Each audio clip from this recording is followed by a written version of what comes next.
We're now ready to take the long trek through the doctrine of redemption, having discussed creation and fall, and all of the labels that I give for the rest of my breakdown of the storyline of the meta narrative have the word redemption in it. Act 3A is specifically going to focus on,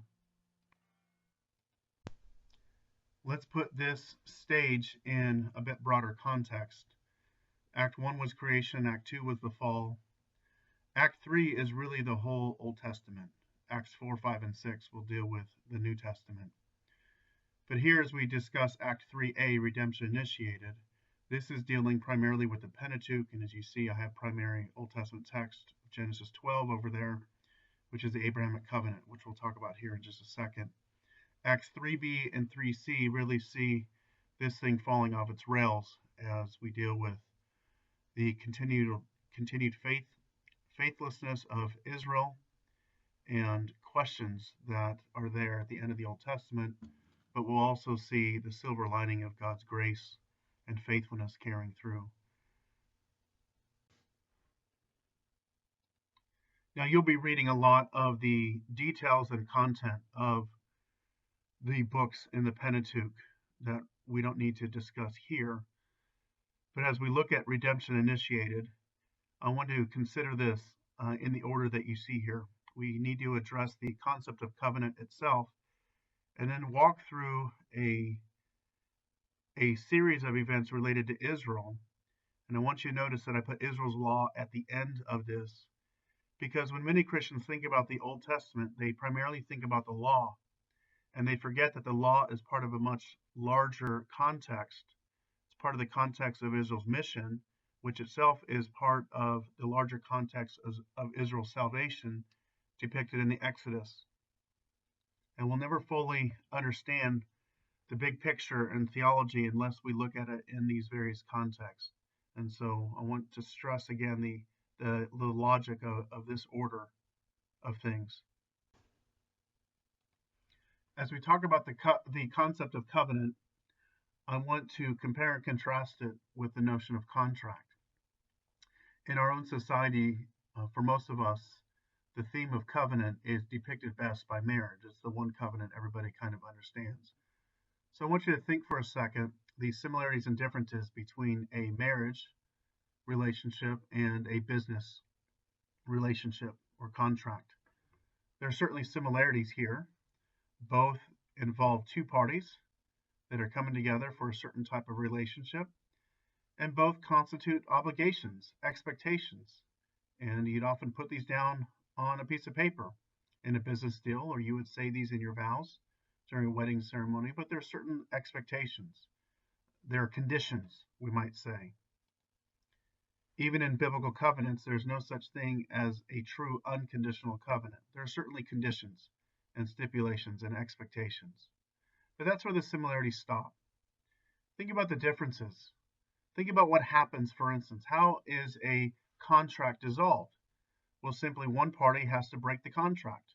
There's something written down in the contract that's expected, and if somebody doesn't do their job, then the contract is null and void. You may have to go to court. You may have certain stipulations laid out on what happens, but the point is that that relationship is ruptured. Not so true in a covenant like marriage, is it? Though we make vows and certainly have expectations, we all know that we are going to ultimately fail in our marriages. We are going to make mistakes. We are not going to live up to the ideals and expectations. But no one would say that a marriage is automatically null and void if that takes place. I'm not here to discuss the issues of divorce or there's any biblical grounds for divorce, but we know we all fail in that covenant relationship, and yet somehow the relationship is still intact. I would also say there's something different about the expectations going forward. Contract really is, by definition, self-centered for each party. You may or may not like the partner you're in contract with. You may or may not care whether he or she succeeds in terms of the contract. You're interested in protecting your own investments, your own rights, your own issues. But a marriage, at least a good marriage, you are working together You're charting a future together with both responsibilities and blessings. You're in it for the long haul together. And so there's this sense of commitment to another person, a commitment to the idea of commitment itself that you may not have in a contract. But in a marriage or in the biblical covenants, there is this sense of commitment that can even overcome failures on either of the parties involved. And so there's this movement together, and it is the sense of commitment to the person that in your relationship with that supersedes any of the details or the specific obligations that are laid out. And so the covenant that we really want to stress here you see a list of all the covenants. We've already mentioned creation and Noah, but we really need to put emphasis as we're talking about the Pentateuch on the two covenants you see in the middle. The one made with Abraham in Genesis 12, and the one given through the mediation of Moses on Mount Sinai, sometimes called the Mosaic covenant or the Sinaitic covenant, but actually it's a covenant made with Israel on Mount Sinai through the mediation of Moses. But that's what we have to put emphasis on. The Abrahamic covenant or promise is first given in Genesis 12 in these 3 verses. Now Yahweh said to Abram, "Go from your country and your kindred and your father's house to the land that I will show you. I will make you a great nation, and I will bless you and make your name great, so that you will be a blessing. I'll bless those who bless you, and him who dishonors you I will curse, and in you all the families of the earth shall be blessed." This is not the only thing Genesis or the rest of the Pentateuch has to say about this covenant, but this is the starting point. There will be details added to this throughout chapters 13 and 14. In chapter 15, we have the covenant ceremony where God puts Abram to sleep, and he takes the animals and cuts them in two and walks through them alone. We will see things added like circumcision and the change of Abram's and Sarai's name in chapter 17. And this covenant will be passed on from Abraham to Isaac in Genesis 26, and then it'll be passed on to Jacob and then to his 12 sons. But we can focus here on Genesis 12 to see the bits and pieces. And there's a way that I would outline this. One of the first things we see is this concept of relationship. This raises the issue of covenant itself and the theme of election. Notice that this is a monergistic covenant. And by the term monergistic, I mean it's focused from one side. Unlike a marriage covenant that many of us have, this is not a relationship between two equal partners. This is God himself who chooses his covenant partner. He didn't come to Abram and say, "Hey, you're seeking me. Would you want to make a relationship?" Abram seemed to be a happy pagan worshiping his own gods, and God just simply said, "You're going to be mine." He doesn't really give Abram a choice. He gives him a command to go and to follow him. It's God himself who lays out the stipulations that are going to be here. But here we simply see the notion of relationship being established. Now you'll notice over on the right-hand side, I have in brackets, especially Exodus to Leviticus, because the details of this relationship are not worked out in the book of Genesis. In fact, there's very few details, very few commands or laws given in the book of Genesis.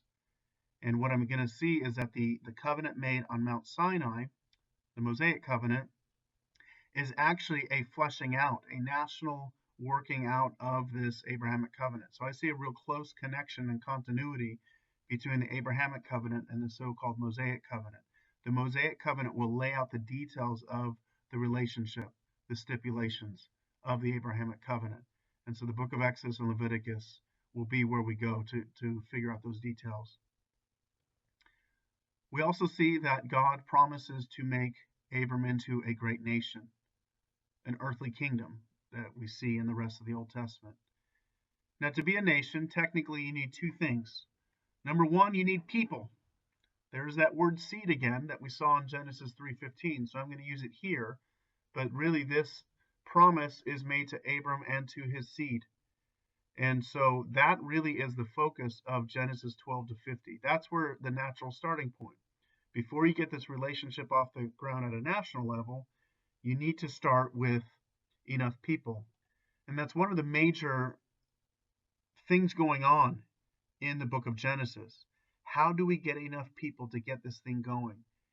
When you look at the end of the book of Genesis and the family makes their way to Egypt and lands in the great land of Goshen, we know that there were 70 people. That's what it says in the beginning of Exodus. And so between Genesis 12 and Genesis 50 is the drama of how do we get this thing jump started to where it looks like this thing can get off the ground. Whatever else we're going to say about all the things going on in the book of Genesis, we will not understand the big picture and the whole point of the story if we focus in the way that VeggieTales focuses and turn all these stories into practical lessons of how I should treat my brother and should I tell the truth. Those really aren't the lessons to be learned. The major theological point is what we have in the book of Genesis are a series of hurdles, a series of obstacles to get this promise off the ground. Notice the drama, even from Genesis 12 to Genesis 21, when we finally get one seed, one descendant, Isaac. 10 chapters focused on about 25 years of trying to get this thing going. That's the drama, is how are we going to get this thing going? We see famine where they're getting kicked out of the land. We see barrenness, like we just mentioned, with Sarah before having Isaac. We see sibling rivalry. The whole point of these stories is we've got to do it through the lens of the Abrahamic promise and specifically through the promise of seed or people. And that's the point of these stories. It's also interesting that every time human beings try to help God along, things don't work out well. We see Abram passing his wife off as his sister twice to the Pharaoh. We see Sarah trying to help Abraham along by giving her handmaiden to him. The point is, every time human beings step in, things go awry. And so there's another theological point that if this thing's ever going to get off the ground, it must be of God. And that's the miracle of what you have by the end of Genesis. We see that God somehow, in his mysterious providence, in his grace, is able to work with sinful human beings and to get enough people to where it looks like it's going to be jump started. Now, 70 is not as many as the stars of the sky and the sand of the seashore, but it does give you a sense that this thing could get going. You turn the page to Exodus, Israelites are breeding like rabbits, they're in the millions, and that sets out the drama that we have enough to ultimately become a nation. The second thing we need to be a nation is to have territory, to have borders, to have land. And so while we may talk about the nation of Israel in, say, the book of Exodus, Leviticus, Numbers, Deuteronomy, technically they're not a nation until they make it into the promised land and take it over. They're just a people group at that point. So the issue of people is there in Genesis. The details of this covenant relationship will be worked out through the Mosaic covenant in Exodus and Leviticus. And that leaves Numbers and Deuteronomy to focus on the issue of land. Now, I'm not trying to say here that Genesis is the only place that deals with seed and that Exodus and Leviticus is the only place that deals with relationship, and Numbers and Deuteronomy the only place that deals with land, but it does show you the emphasis and kind of the logical order. Now, what's missing? There's one major piece missing, and that's from Genesis 12:3, and that's the issue of blessing to others. I will bless those who bless you, and him who dishonors you I will curse. And here's the key. Here's the climax. Here's the point of God calling Abram in the first place and creating this covenant relationship. In you all the families of the earth shall be blessed. This is the connection between Abraham and this covenant and Genesis 3:15 in that first announcement of the gospel, where the seed of the woman would ultimately crush the head of the serpent. The whole point of having Abraham and his descendants, which will become the nation of Israel, the whole point, God's whole purpose from the beginning, was to use them in order to bless the rest of the world. This is the theme of redemption. But notice, where is that emphasized in the Pentateuch? The problem is it never is. So the very climax, the very heart of Israel's identity never gets off the ground. And as we get into the actual kingdom, it seems that for the most part, The people of Israel forget that this is the whole point, that God called them to be a special people, to reach the rest of the world. And so while we have much promise and hope in the setting out, this is why it's called redemption initiated, even within the context of the Pentateuch, we see problems because the climax of the covenant relationship is forgotten. And that will await Jesus in the New Testament to see the ultimate fulfillment.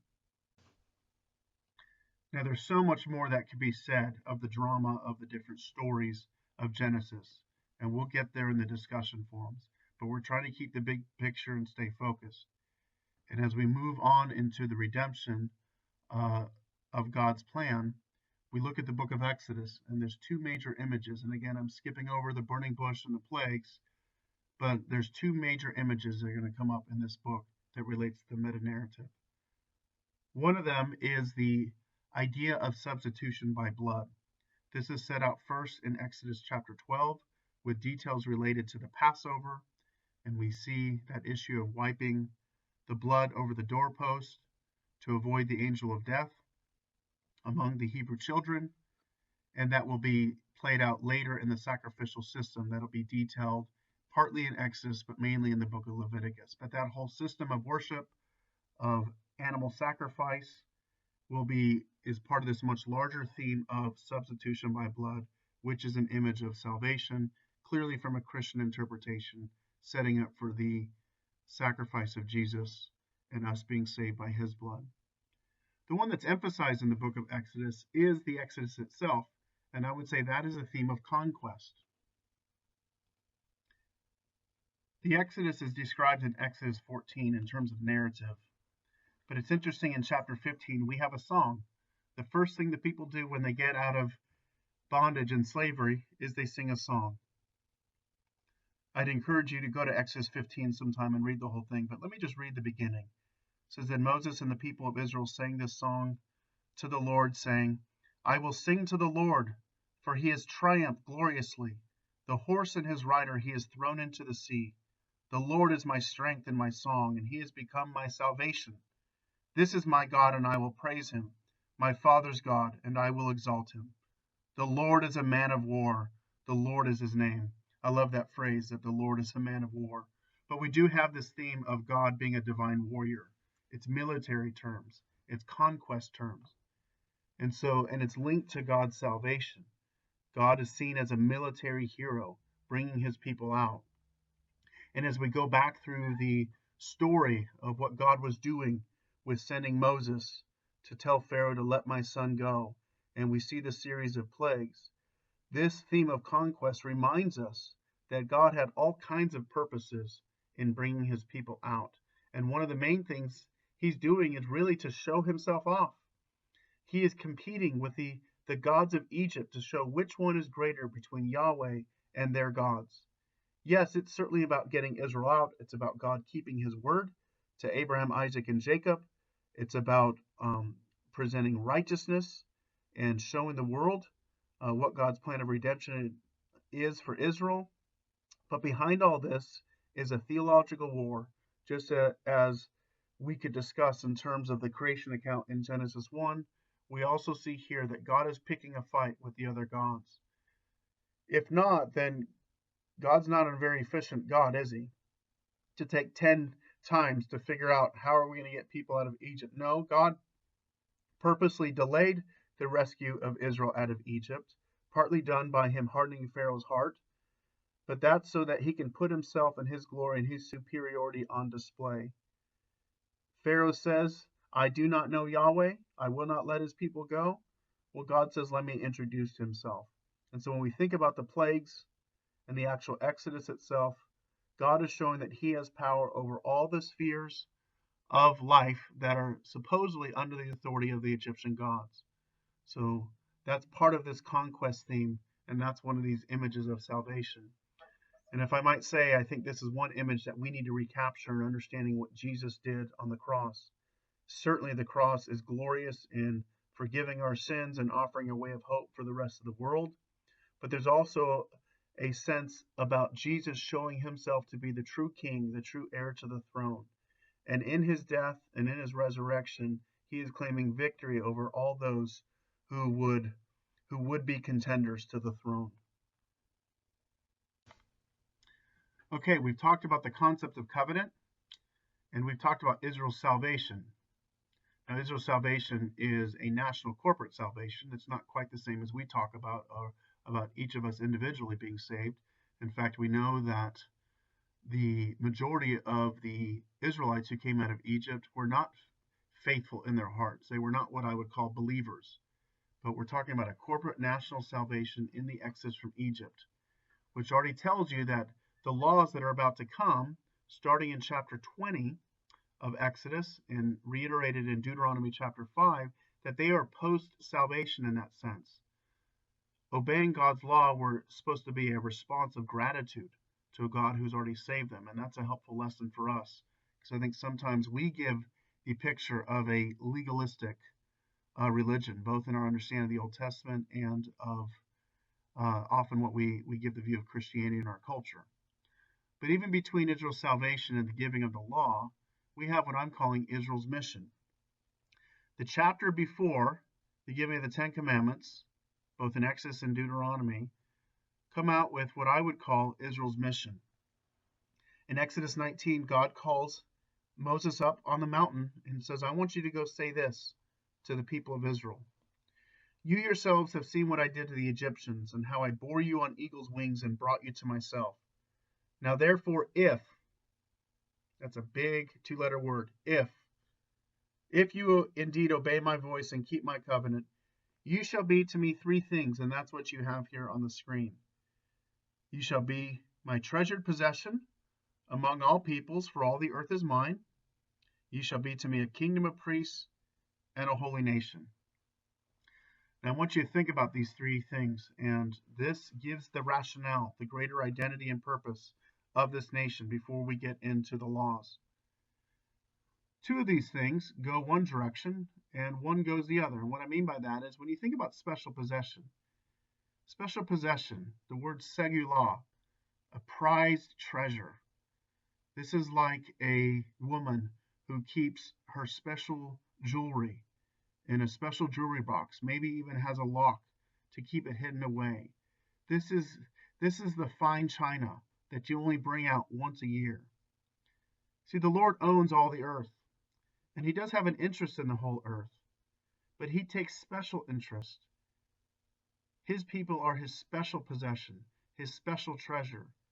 And so that theme of special possession separates Israel from the rest of the world, because God is doing something special with his people. Holy Nation continues that thought as well. Holiness at root really means separation. And so before we get into the details of what holiness will look like, especially in the book of Leviticus, we need to realize that the nation is holy in the sense that God is treating them in a special way. Many of the rules connected to holiness in the book of Leviticus really have that strategy. You've got to keep this people separate. And one of the things to keep them separate is to give them rules that they're not easily able to interact. This is why a lot of the food laws are there. A lot of the issues about purity. It's to make sure that they see themselves as distinct, and literally they will see it because their life will look differently and they're going to be set apart. So both themes of special possession and holy nation think about Israel as separate from the rest of the world. But think about the other one, kingdom of priests. That to me goes the different direction. For one, we have a combination of royal and priestly imagery. If we had time, we could talk about the connections back to creation in Genesis 1 and 2, which also connects royal and priestly imagery. And so that tells me that whatever God's plan for Israel is really also his original plans for all of humanity. There is a sense from a meta-narrative perspective that Israel is being seen in a special way as the seed of the woman. They were to be used to conquer the head of the serpent. But I also want to think about, what does a priest do? Well, we know in the rest of Exodus and particularly in Leviticus that there's going to be a special class of people within the nation that are called priests, and they themselves are split up between the high priest. You have priests without defect, priests with defects, and you'll have Levites and others that serve in the tabernacle and later the temple. But here in Exodus, it's thinking about the big picture. The nation itself will be a kingdom of priests. So what does a priest do? Well, a priest had two primary tasks within the nation of Israel. They were to teach Torah, so teach people God's commands and his expectations, and also they were to mediate between God and the people in terms of sacrifice. And so it's this mediation role that I want us to think about. If priests were to go to God on behalf of the people through prayers and sacrifices, and also to go to the people on behalf of God through teaching, what then does it mean for the whole nation to be, in a sense, a priesthood, a kingdom of priests? Who is Israel mediating between? Well, naturally, they are called to mediate between God on one hand and the rest of the world. So that's where I want you to see this sense of mission. So again, special possession and holy nation sees Israel separate from the rest of the world. But kingdom of priests is showing a missional cause of this nation. They are supposed to bring God and the rest of the world together. It reminds me of Genesis 12:3. Through you all the nations of the earth shall be blessed. And so that's what I'm trying to emphasize.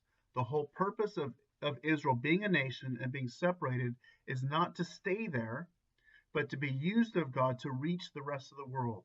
And that makes it missional. We have a similar idea going on in the book of Deuteronomy. The book of Deuteronomy is a series of speeches that Moses gives to the second generation.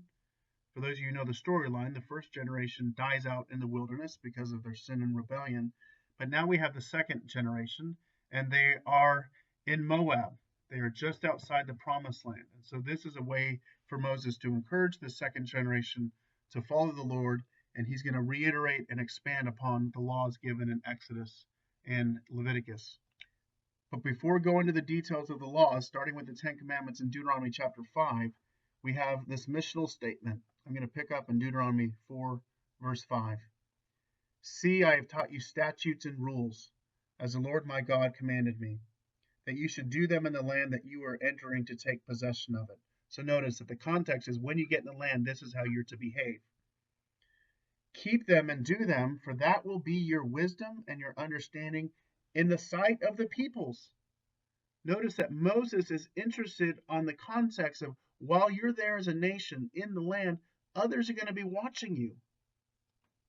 So in the sight of the peoples who, when they hear all these statutes, will say, surely this great nation is a wise and understanding people. For what great nation is there that has a God so near to it as the Lord our God is to us whenever we call upon him? And what great nation is there that has statutes and rules so righteous as all this law that I set before you today? So the point is Moses is very interested in the kind of missional value in the people obeying. Certainly there's value in them obeying because God has given them laws and they are to obey God. And certainly it would be beneficial for the Israelites if everybody was living in a just society. But Moses' mindset goes beyond that because he understands that God has much larger purposes for calling Israel out. And that is that they would reflect God's glory and they would attract people to them and ultimately to their God. And so as people are watching, and if they do the right thing, they're going to say, wow, what a great law we have. Why is that? Because these other nations are living under laws like the Hammurabi law code, which you'll be reading in this class, where the punishment doesn't fit the crime at all. It was harsh, it was illogical, it was based on class, and yet the law of Moses, God's law here in the Old Testament, is seen as a fair law. It's a law where the punishment fits the crime but goes no further. That's what eye for an eye, tooth for a tooth means, incidentally. There's supposed to be a logic, a rationale between crimes and their punishments. Another thing they're going to say, wow, what a great people. What a blessing it would be to live in a society like that. And of course, the punchline is, what a great God you must have. And that's the point, to draw the rest of the world to Yahweh, the Israel's covenant God, to show that he is better than all the other gods, and he allows for life to be lived better than any other nation. That was the point. That was the purpose. But that's all based on if they would do the right thing. And unfortunately, we know in the history of Israel, they did not. But I want to stand back because we're going to see this later when we get into parts of the New Testament, that this mission is very similar for the church today. We also have this kind of corporate witness taking place. People are watching us on how we deal with one another and how we obey God's laws. And they will either be drawn or retracted from God and the gospel based on how Christians live. Isn't this what Jesus said in John 13:35? They will know you're my disciples. How? If you have love for one another. Jesus easily could have said, they will know you're my disciples if you love them. And that certainly is biblical truth that we should love the world around us. But he doesn't focus there. He focuses on Christians interacting with one another. And somehow the rest of the world is observing Christians interrelating and interacting, and they can be drawn, and they will know that we are Jesus' disciples if we have love for one another. So I get excited about this because, yes, there's going to be a lot of changes between the details of the laws between the Old and New Testament. We know that it's no longer this physical nation of Israel, but a church that includes Jew and Gentile. But God's larger purposes and intentions in this plan of redemption and even in the mission given to Israel, these things are very consistent with what we're called on to be like under the new covenant. And hopefully I'll be able to reiterate some of those New Testament passages in the future. We will have opportunity in the normal part of the course and the assignments to discuss the different laws, the comparison and contrast between, say, the Ten Commandments and the rest of the laws, and what has happened in the history of the church. But I want to get to is kind of work backwards from the New Testament and ask this question about the purpose of the law. And particularly the question is, do the Old Testament and New Testament agree on the larger purpose of the law? So starting from the New Testament, I'd say there's three things that the New Testament says about the Old Testament law. Number one, the law is there to give a set of standards. Matthew 5 is a passage that connects God's law with this theme of righteousness. And so clearly all law, including biblical law, is there to give a set of standards so that people can live. And I don't think there'd be any disagreement that the Old Testament obviously promotes the law as a set of standards to live by. But the New Testament also adds a couple other things that may not be as clear from the Old Testament. Paul says in Romans 3:20 that it's through the law is the knowledge or experience of sin. It's a negative kind of purpose to the law. And we also see in Galatians 3 that one of the purposes of the law to keep Israel kind of separate from the rest of the world so that it would be able to produce a Savior. And I just want to say that I think the Old Testament and New Testament do agree. It's not as clear. If you're just reading the Old Testament, clearly you can see the issue of standards. And there are lots of positive statements. I think of Psalm 19 and Psalm 119 especially, how those who are true believers under the Old Covenant delighted in God's law and understood the purposes of it. But there is a darker side to the law, and that's part of what we're seeing in looking at the meta-narrative. And we're going to talk more about this later, that the law really is weak, as the book of Hebrews says, not because the law itself is sinful or wrong, but the law was not able to produce a righteous people. It was never intended to. You can give the greatest laws, but if you're giving them to a group of sinners, now our understanding of sinfulness is they're going to mess it up. They're going to think that the rules are meant to be broken. And so this theme that's highlighted by the Apostle Paul, especially in the book of Romans, this negative side of the purpose of the law, I think it's inherent there, but you have to see it through the narrative. You have to see it through the continued failures of the nation of Israel, that the law, even though it comes from a perfect God, the law itself was not able to produce righteousness itself. Also, this theme of Savior, that the law is there to protect this people, to produce a Savior. You will see as we go through these lectures, as we go through the other reading assignments, that I definitely see this as part of the purposes of the Old Testament as well.